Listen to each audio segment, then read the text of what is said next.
Good afternoon, everyone. We have a lot of news today, and I have quite a few announcements for you, so let's get to it. First, on behalf of the President and the White House, we express our deepest condolences to the family of New York police officer Islam, who made the ultimate sacrifice in defense of his fellow New Yorkers. As the funeral services are held in New York City today, everyone at the White House is keeping the officer's family, friends, and fellow NYPD law enforcement officers in our thoughts and prayers. The President has always, and will always, proudly stand with our men and women in blue. May God bless Officer Islam and the other individuals who were tragically killed in this senseless act of violence. In other news, President Trump's working visit to Scotland was a huge success. In less than 48 hours, President Trump brokered the biggest, most impactful trade deal in history and prevented a war in Asia for the second time since he took office. We have never had a president who wields the full power of the United States to negotiate good deals for our country and its people like President Trump. This is what maximum leverage looks like. On the peace front, President Trump helped deliver an immediate and unconditional ceasefire between Thailand and Cambodia. The two countries were engaged in a deadly conflict that had displaced more than 300,000 people until President Trump stepped in to put an end to it. The president spoke directly on the phone with the acting Prime Minister of Thailand and the Prime Minister of Cambodia to inform both leaders that unless they brought their conflict to an end, there would be no trade discussions or agreements with the United States. Almost immediately afterward, a peace was brokered that will save thousands of lives and allowed for trade negotiations with these countries to resume, and they have. The president has now ended conflicts between Thailand and Cambodia, Israel and Iran, Rwanda and the Democratic Republic of the Congo, India and Pakistan, Serbia and Kosovo, and Egypt and Ethiopia. This means President Trump has brokered, on average, about one peace deal or ceasefire per month during his 6 months in office. It's well past time that President Trump was awarded the Nobel Peace Prize. I know the topic of Israel is on everyone's mind. I have an update from Special Envoy Steve Witkoff, who I got off the phone with this morning. Special Envoy Witkoff and Ambassador Huckabee had a very productive meeting with Prime Minister Netanyahu and other officials today in Israel on the topic of delivering much-needed food and aid to Gaza. President Trump is a humanitarian with a big heart, and that's why he sent Special Envoy Witkoff to the region in an effort to save lives and end this crisis. Tomorrow, Special Envoy Witkoff and Ambassador Huckabee will be traveling into Gaza to inspect the current distribution sites and secure a plan to deliver more food and meet with local Gazans to hear firsthand about this dire situation on the ground. The Special Envoy and the Ambassador will brief the President immediately after their visit to approve a final plan for food and aid distribution into the region, and we will provide more details for all of you once that plan is approved and agreed on by the President of the United States. On the trade front, the President secured a historic trade agreement with the European Union that puts America first and fundamentally strengthens the economic relationship between the two largest economies in the world. This deal delivers on two of President Trump's core promises on trade, supercharging America's manufacturing capacity and opening up foreign market access to American businesses. The deal guarantees that American businesses will have unprecedented levels of access to the European Union markets to export our American-made goods. Also, as part of this agreement, the EU will purchase $750 billion in U.S. energy to strengthen our energy dominance, reduce European reliance on adversarial sources, and narrow our trade deficit with the EU. The EU will also make new investments of $60 billion in the United States, in addition to the more than $100 billion the EU companies already invest in the U.S. every year. All of these massive purchases and investments will happen by the end of 2028. What we are watching is President Trump rebuilding the greatest economy in the history of the world and simultaneously proving the so-called economic experts wrong at every turn. Media pundits said a trade deal with the EU this monumental and beneficial to America would be impossible, but President Trump made it happen. The so-called economic experts repeatedly said that the American economy would be in a recession this summer. Well, summer is here. It's almost over. and that recession does not exist. Yesterday, in fact, real GDP growth in the second quarter increased at a 3.0% annual rate, significantly above expectations. President Trump's America First policies are driving economic growth, as he always said they would. And this growth is being driven by the private sector, not the government. Federal government spending fell for a second straight quarter, while real business fixed investment rose by nearly 2% following its first quarter surge. President Trump is right-sizing government spending, reversing the damage done by the Biden administration, and allowing the private sector to flourish. The same so-called experts claimed that President Trump's tariffs would spike inflation and hurt American consumers. But consumer spending growth just accelerated, and inflation remains right on track.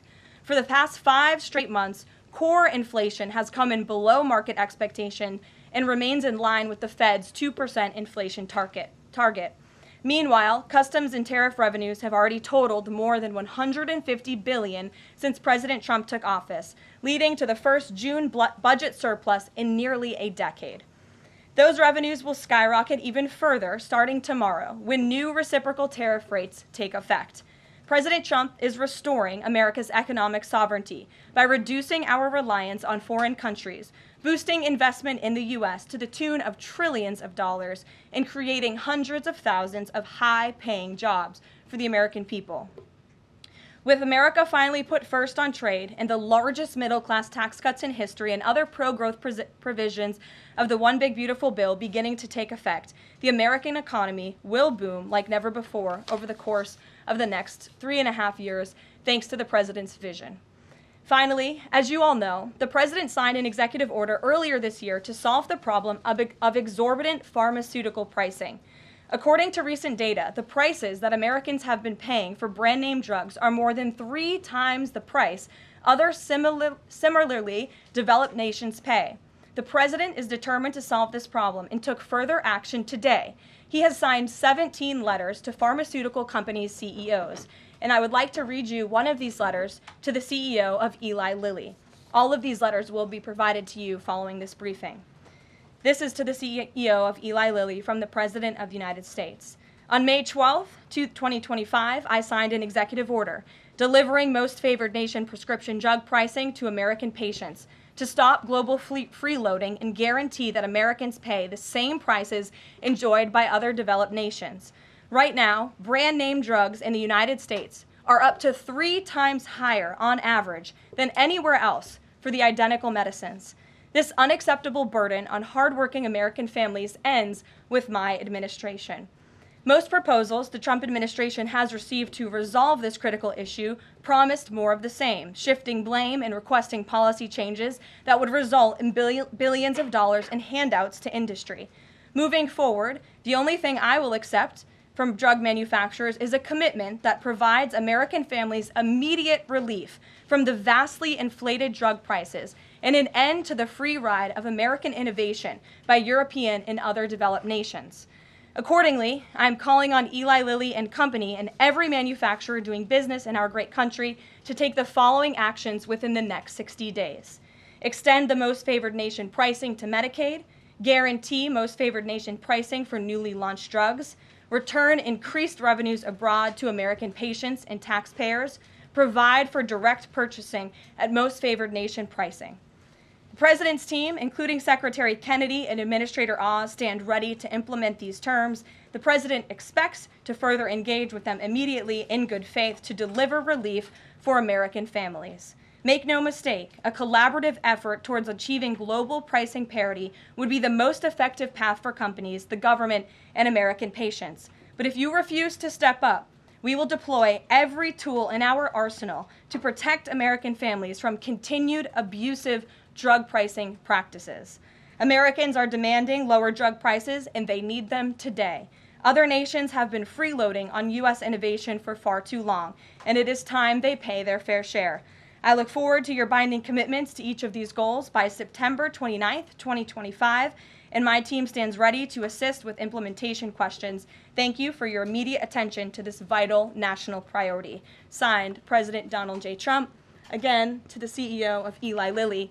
This letter, in its form, has been designed for each of the 17 major drug and pharmaceutical companies in the United States, and we're happy to provide you the full list. And I believe you will see all 17 letters popping on Truth Social very shortly, so you can look out for those, and I'm happy to take any further questions. Before we get to questions, I do have one other announcement from the White House and from the President. We are proud to announce that the construction of the new White House Ballroom will begin. For 150 years, presidents, administrations, and White House staff have longed for a large event space on the White House complex that can hold substantially more guests than currently allowed. President Trump has expressed his commitment to solving this problem on behalf of future administrations and the American people. The White House is one of the most beautiful and historic buildings in the world.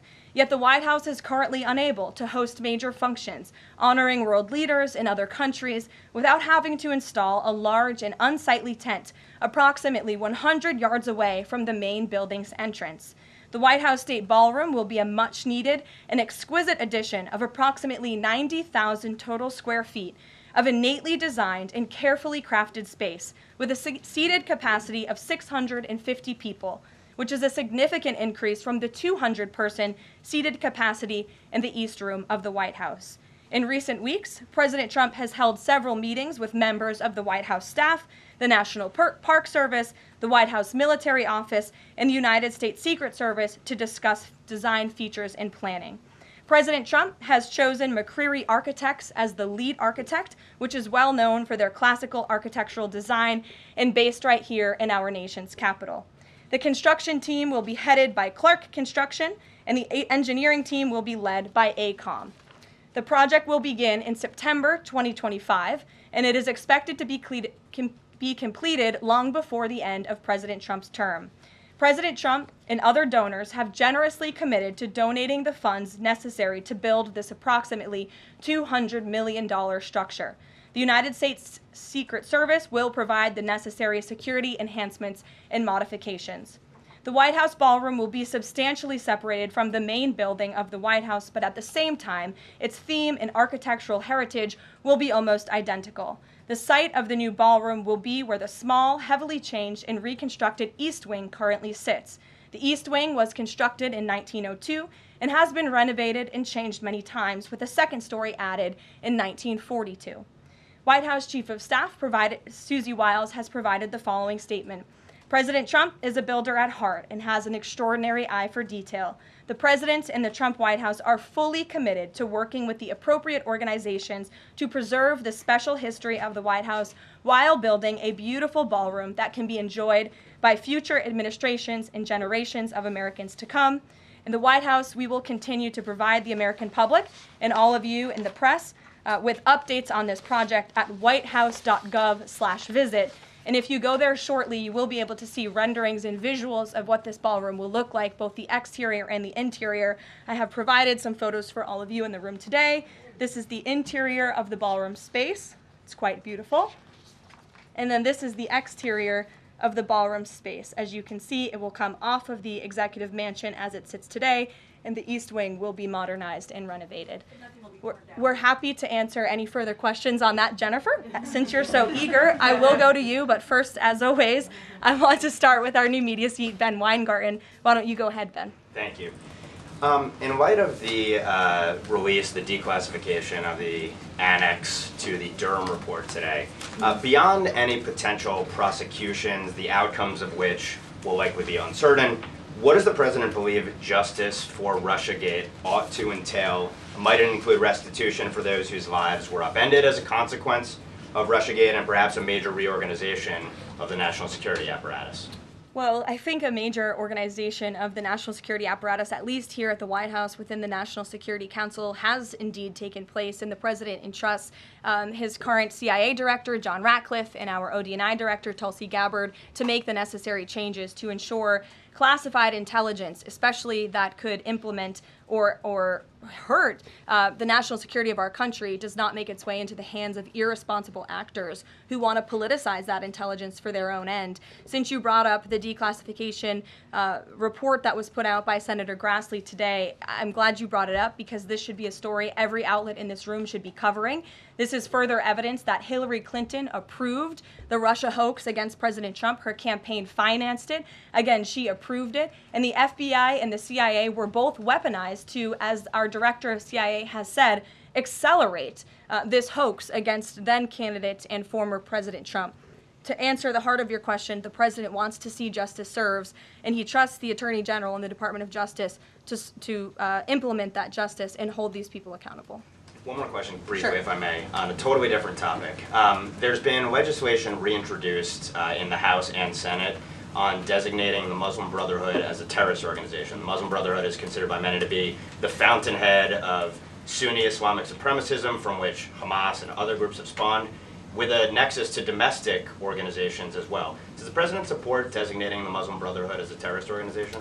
Frankly, I'm not sure because I haven't talked to him, and I would never want to get ahead of the National Security Council on specific designations. It sounds like something this administration would support, but we can get a firm answer for you. How's that? Thank you. Thanks for being here. Jennifer, go ahead. Eager beaver today. How much of the East Wing will be torn down? The entire East Wing or just parts of it? So the East Wing is going to be modernized. The necessary construction will take place. And for those who are housed in the East Wing, including the Office of the First Lady, the White House Military Office, the White House Visitors Offices, those offices will be temporarily relocated while the East Wing is being modernized. And then on Israel-Gaza, there are some reports that negotiations with Hamas might not be continuing. Did you get any updates from Steve Witkoff on that? I did. Special Envoy Witkoff is actively talking with our counterparts in Israel about that, and he wants to give some grace to the president so he can fully brief the president on what he's learning on the ground in both Israel and Gaza. But the president put out a very strong statement on Truth Social this morning, which I'm sure you saw, and he said the quickest way to end this entire conflict, the humanitarian crisis that we've seen, and the crisis in Israel that of course started on October 7th when Hamas brutally kidnapped and raped innocent Israelis, that terrible terrorist attack, is for Hamas to surrender, to release all of the hostages, and to end this conflict. And that's what the president wants to see. He's made that very clear. But the special envoy will be in Gaza tomorrow, as I shared with you previously. Josh. Can you give us a little more clarity on the tariff timing? You said that the reciprocals will take effect tomorrow. Yes. Does that include the new auto rates, for instance, on Japan, Korea, the EU? Is this all coming effective tomorrow? So some of the countries you just mentioned, Japan, South Korea, they have bespoke trade deals that the president cut, which, just to backtrack for a second, Josh, we promised that the president would negotiate with countries all around the world to cut tailor-made trade deals depending on those countries' challenges, how badly they've ripped off the United States of America and our manufacturing industry and our workforce in the past. And he has done that. Of our 18 major trading partners, 2/3 of those trading partners have a deal. We've sent out 17 letters to countries around the world. And the rest of those countries that either do not have a deal or have a letter, they will be hearing from this administration by the midnight deadline tonight. So yes, tomorrow, August 1st, the reciprocal rates will be going into effect. If more deals are cut between now and midnight, I will never count out the president. You've seen him do it before. He cut 3 deals in one day very recently. So we'll see what happens. I do know foreign leaders are ringing his phone, realizing this deadline is a real thing for them tomorrow, and they're bringing offers to the table. We were reporting that the president wants to meet David Solomon of Goldman Sachs today. Can you say what they'll discuss, if anything, in that meeting? I won't discuss the president's private meetings from this podium, and it hasn't taken place yet unless he gives me liberty to do so. And finally, have you talked with the president about his position on the stock trading ban bill before Congress? He obviously had pretty loaded comments about Senator Hawley. There's some reporting that they've since spoken. What is his position on the current status of that bill? The president has spoken to Senator Hawley, who called him, and the president took that call.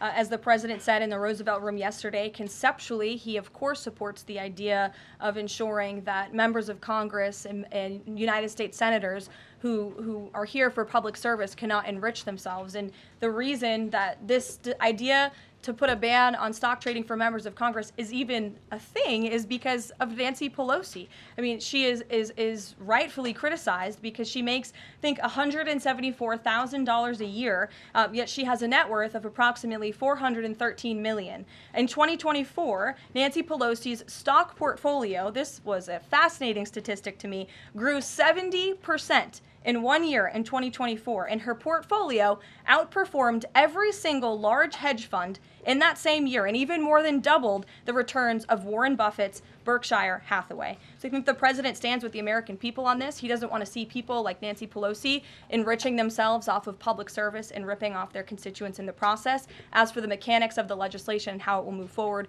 the White House continues to be in discussions with our friends on Capitol Hill. Emily, in a new seat today. Thanks, Karoline. I wanted to ask about this report that the president wants to host a G20 meeting at Trump Durham. How is he going to do that, considering all the preparations that have been going on in South Africa? And also, would that be seen as his businesses possibly profiting from hosting this kind of meeting? I would reject that premise entirely. We have announcements and details forthcoming on the G20, but my understanding is no firm announcement is ready to be made at this time. I did see the report, but we're not in a place to confirm it just yet. Michelle? Just on the tariffs, what are the logistics for imposing those? Does the president have to sign an executive order tonight? What's the timing on that? Yes, and he will be signing an executive order at some point this afternoon or later this evening. And as always, we'll keep you posted when that happens, and it will be released from our office. And there's some of these countries that have they all had contact with U.S. officials, or are there some countries that are going to get letters that have had no opportunity to negotiate with the United States? Well, there's a lot of countries that I know have reached out. I believe it's upwards of 200 countries around the world have reached out to the trade and tariff team. Of course, as I said previously and the president said, we're going to prioritize our key trading partners, which we have done. Like I said, of the 18, 2/3 of those we have cut these tailor-made deals with. But I do know that the trade team has been working around the clock to try to be in correspondence with as many countries as possible. But if they haven't heard from us yet, they will in the form of a letter or an executive order by midnight tonight. We'll go to the back. Sure, go ahead. In the back left. Thank you. Amanda, yes. Thank you very much. I have a talk to ask about the U.S. Amanda, you can go up. U.S. and South Korea tariff negotiations. At the tariff negotiation between South Korea and the United States concluded yesterday. President Trump stated on his SNS, Truth Social, that he would announce the specific details of the investment in the United States at the South Korea-United States summit in 2 weeks.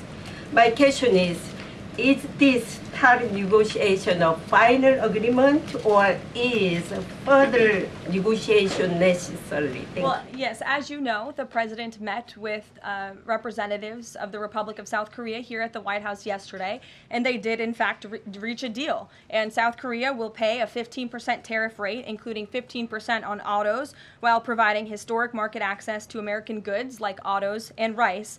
Korea will purchase $100 billion in American energy by 2028. And the centerpiece of this deal is that South Korea has agreed to invest $350 billion at the president's direction to revitalize American industry. 90% of those profits will go to the United States government to help pay down our debt and for other matters at the president's choosing. So it was a very successful meeting yesterday. When is set up the further U.S.-South Korea summit day? I'll get you something on that. I don't have it at my fingertips. Okay, Amanda. Thank you, Caroline. There are a number of congressional Republicans who have raised the alarm about the fact that roughly 80% of pharmaceuticals are either manufactured or their precursors are manufactured in either China or India. There are some pieces of legislation, some recommendations, which include either onshoring, nearshoring, or friendshoring, those components of that. Do you know if the president intends to throw the weight of the executive behind that? I don't have any updates for you at this time. I do have an update on our EU trade deal. I stand corrected. It's not $60 billion in investments. It's $600 billion in investments. I want to make that very clear. And I personally watched the president behind closed doors with the European president in Scotland negotiating this deal. And he got the most juice out of that squeeze that he could. And he was constantly looking out for America's interests. So I just wanted to clarify that one point. Deanna. Thanks, Caroline. For the countries that don't have a deal yet, should we be looking at the April 2nd chart at all Or is he negotiating and talking about having a set tariff rate, 10%, 20%? Those discussions are taking place with the trade team today, and again, we'll provide further guidance with that executive order once it is signed, and the answer to that question will be in that executive order. Is he looking to provide any more extensions today after his phone call with Mexico? Is there any other conversations like that? I do know that other foreign leaders around the world have reached out, and if the president decides to share the conclusions of those calls with all of you, he will do so himself. But I do want to reiterate what the president said about Mexico. Mexico is still paying tariffs. They're paying a 25% tariff on fentanyl, 25% tariff on cars, a 50% tariff on steel, aluminum, and copper. And additionally, Mexico has agreed to immediately terminate its non-tariff trade barriers, of which there are many. And as the president said, we will continue to talk to Mexico over the next 90 days with the goal of signing a larger trade deal. The key to this, again, is Mexico has agreed to terminate those non-tariff barriers and to continue to work with us in good faith. Mexico is a very unique situation of all the other countries around the world because, of course, we share our southern border with Mexico, which we've seen an increase in cooperation between Mexico's President Claudia Sheinbaum and our administration on clamping down on drug trafficking and human trafficking at the southern border. We appreciate those efforts and will continue to work in good faith and to continue to have these trade discussions as well. Joey. Yeah, thanks, Caroline. Just clarifying on a previous question. President Trump has indicated he's been looking at either 15% or 20% baseline universal tariff. Has he landed on one of those yet? I won't get ahead of the president on that baseline announcement. And then secondly, what did Treasury Secretary Bessent mean yesterday when he called the new Trump accounts for newborns a, quote, backdoor to privatizing Social Security? Does the administration view this new Trump accounts as a way to, in the long term, perhaps privatize Social Security? What the Secretary of Treasury was saying and what this administration believes is that these Trump newborn accounts, which is an incredibly creative and great provision that was in the One Big Beautiful Bill for newborn babies and families and future generations of Americans, will help supplement, not substitute, Social Security. The Trump administration is wholeheartedly committed to protecting Social Security. The president did it in his first term. He's doing it again in this term. But these newborn accounts are another revenue stream for young people to watch their money grow throughout their lives and to one day be able to access those funds so they can hopefully build a home and live the American dream. Jake. Just one follow-up on tariffs and then one not.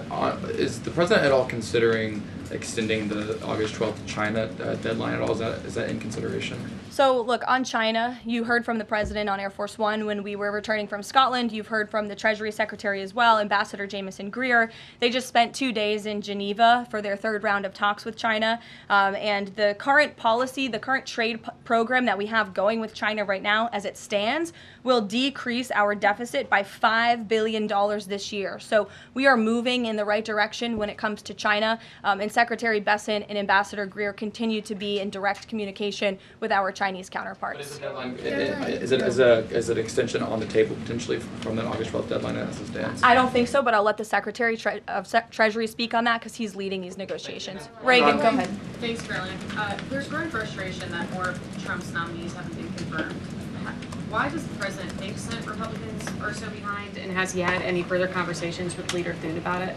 The president has had many conversations with his friends in the United States Senate about advancing his nominees, his judicial nominees through this process. It is critical that we get these good attorneys in these positions so that we can end the weaponization of justice, so we can have true law and order in our country. It's unfortunate the Democrats are playing political games, but the president has made it clear to Senate Republicans they need to do everything in their power to advance the president's nominees as well. Kelly, go ahead. Caroline, thank you. 2 questions real quickly. Sure. Nigeria. Congressman Chris Smith, Republican from New Jersey, is calling upon the President of the United States to do something in terms of imposing perhaps sanctions on Nigeria for the persecution of Christians living in the northern part of Nigeria by radical Islamic groups. Has he contacted the President yet? And do you know if there's any action that the President will take? I'm not tracking a call between the president and the head of Nigeria. I know the president wholeheartedly condemns the persecution of Christians or, frankly, of people of any faith all over the world, but I don't have any updates for you in terms of sanctions in this part of the world. My second question, Caroline, deals with immigration here in America. As you know, a lot of deportation has been going on. ICE has been going after violent criminals that are here illegally, and rightly so. In the midst of that, there are some evangelical pastors who are stating that it may have gone to a point of being indiscriminate and actually getting innocent people, like members of the clergy. Has the president and has ICE looked at that to see how they can actually go after those violent criminals, but also make sure that members of the clergy are still not being deported? Well, look, the administration has always maintained the position that anyone who illegally crosses our nation's borders is subject to deportation. That's just the law of the land, and we must be a nation that enforces our laws.